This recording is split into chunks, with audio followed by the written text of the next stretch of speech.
যে নারী একটা সুন্দর সংসার করার ইচ্ছা নিয়ে বিয়ে করে, কিছুই না পেয়ে ধৈর্য ধরে সংসার করে, দিন শেষে সেই নারী কিন্তু তার পরিবারের কাছ থেকে অবহেলার পাত্রী হয়ে যায়। আবার কোনো পুরুষ যদি খুব সহজে কোনো নারীকে পেয়ে যায়, তাহলে সেই নারীর মর্ম পুরুষ বোঝে না এবং তাকে মূল্য দিতেও চায় না।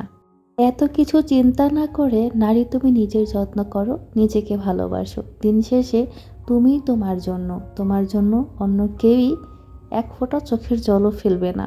হ্যালো এভরিওয়ান, বেঙ্গলি ব্লগার বর্ষা ইউটিউব চ্যানেল থেকে সকলকে জানাচ্ছি আমার পক্ষ থেকে অফুরন্ত ভালোবাসা এবং শ্রদ্ধা। কেমন আছেন সবাই? আশা করছি সকলে অনেক ভালো আছেন। আজকে সকালবেলা আমি প্রায় প্রতিদিন সকালবেলাই আমি আমার মেডিসিনটা নিয়ে নিই খাবার 1 ঘন্টা আগে। এবং আজকে আপনাদের সাথে আমি শেয়ার করব একটা ডেটক্স ওয়াটার ড্রিঙ্ক।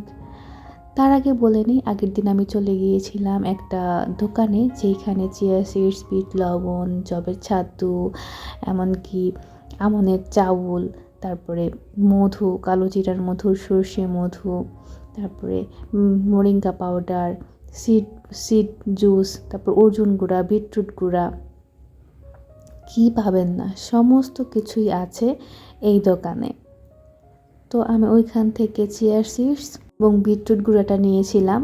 দুইটার দাম খুবই বেশি। বিটরুট গুঁড়াটার দাম হচ্ছে 400 টাকা এবং চিয়া সিডসটার দাম হচ্ছে 300 টাকা।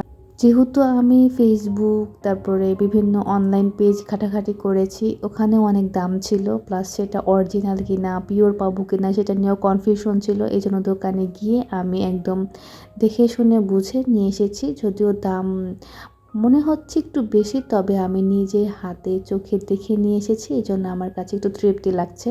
বিটরুট গুঁড়াটা দেওয়ার কারণ হচ্ছে আমার লিভারের জন্য, এবং চিয়া সিডসটা আমার পেটের মেদ ভুঁড়িটাকে কমাবে, এই জন্য নেওয়া। এটা কিন্তু আমি নিজের ইচ্ছাতে নিচ্ছি না, আমি আমার ডক্টরের কনসালটেশন অনুযায়ী কিন্তু এটা নিচ্ছি।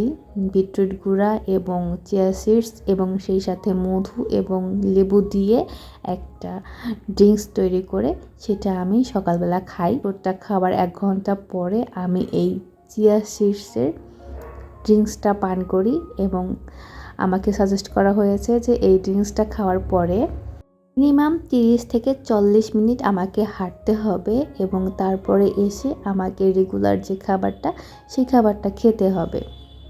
বিটরুট পাউডারটা কৌটা ভর্তি ছিল, যখন ঢাকনা খুলি তখন চারদিকে ছড়িয়ে ছিটিয়ে গিয়েছে।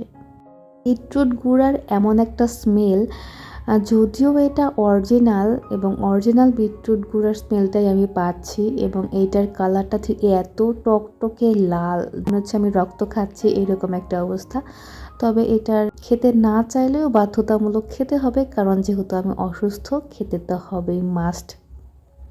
এটাকে আমি গুলিয়ে নিয়েছি, সাথে সাথেই খেয়ে ফেলেছি এমনটা নয়। প্রায় 15 থেকে 20 মিনিট এটাকে আমি পানিতে ভিজিয়ে রেখেছিলাম ঢাকনা দিয়ে ঢেকে। যখন চিয়া সিডসগুলো একদম ফ্লাফি হয়ে গিয়েছে পানির সাথে মিশে, তখন আমি এটাকে খেয়ে নিয়েছি। পুরোটাই খেয়েছি। প্রথম দিন দেখে একটু বেশি করে পানিতে একদম বিপাকে পড়ে গিয়েছিলাম, কারণ চিয়া সিডসগুলো একদম নিচে তলানে জমে গিয়েছিল। লাস্টের দিকে খেতে কিন্তু আমার একটু গলার মধ্যে পিচ্ছিল পিচ্ছিল লাগছিল। তো যাই হোক, খাবার খাওয়ার পরে আমি হাঁটতে বের হয়েছি। আমাকে বলা হয়েছিল 30 থেকে 40 মিনিট হাঁটার জন্য, কিন্তু আমি অতক্ষণ হাঁটতে পারি না। 20 মিনিট হাঁটার পরে আমার মাথার মধ্যে অনেকটাই ঘোরায়, পাক দেয়, শরীর দুর্বল হয়ে যায়, কারণ আমি যে মেডিসিনটা খাই সেটাতে অলরেডি এমন একটা পাওয়ারফুল ওষুধ, এবং আমার শরীর ব্যালেন্স করতে পারে না। এই জন্য খুব দ্রুতই আমি বাসায় চলে আসি।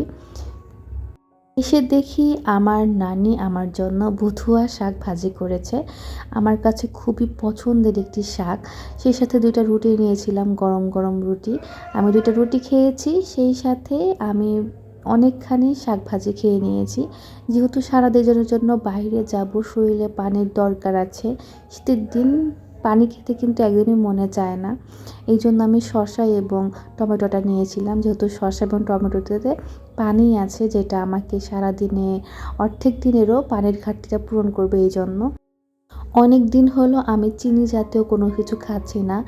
তো মাকে বলেছিলাম খুব সেমাই খেতে মনে চাইছে, তো মা অল্প একটু দুধ দিয়ে আমার জন্য সামান্য একটু মিষ্টি দিয়ে সেমাই বানিয়ে পাঠিয়ে দিয়েছিল বাটিতে করে, সেটা খেয়ে নিয়েছি।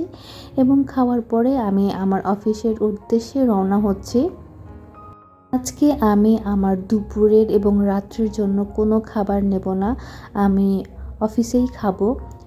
হাঁটছি, এই রাস্তাটা কিন্তু খুবই সুন্দর, আমি প্রতিদিন এইখান দিয়ে যাই। কিছুক্ষণ আগেও কিন্তু আমি এখানে হাঁটতে বের হয়েছিলাম, আবার এখান দিয়েই যাচ্ছি। আর আজকে প্রচুর শীত পড়েছে, দেখেন বাইরে কিন্তু প্রচুর কুয়াশা কুয়াশা লাগছে। নদীর ধার দিয়ে টুকটুক করে হেঁটে হেঁটে আমি সিএনজি স্টেশন পর্যন্ত পৌঁছাই এবং এই প্রকৃতির দৃশ্যগুলো দেখতে আমার বেশ ভালোই লাগে। আপনাদেরকে দেখাচ্ছি, আপনারা দেখে বলবেন আপনাদের কাছে কেমন লাগে। আজকে আমি আপনাদের মাঝ থেকে বিদায় নিয়ে নিচ্ছি। দেখা হবে নতুন কোনো ভ্লগ ভিডিওতে।